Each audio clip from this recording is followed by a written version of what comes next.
কাঠ, যা মাত্র ৩০ দিন পর হয়ে গেল কোটি টাকার মূল্যবান চন্দন কাঠ। বিশ্বাস হচ্ছে না তো?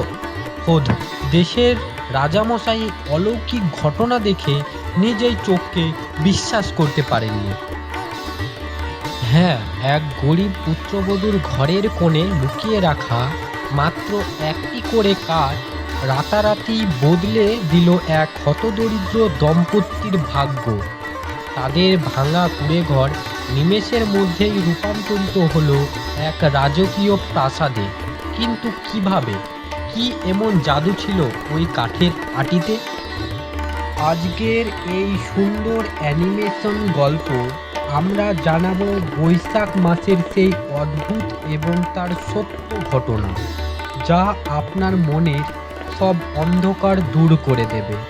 আপনি যদি আজকের এই অলৌকিক রহস্যটি মিস করতে না চান, তবে ভিডিওটি একদম শেষ পর্যন্ত দেখুন, কারণ গল্পের শেষটা আপনার সমস্ত চিন্তাভাবনা বদলে দেবে। চলুন শুরু করি।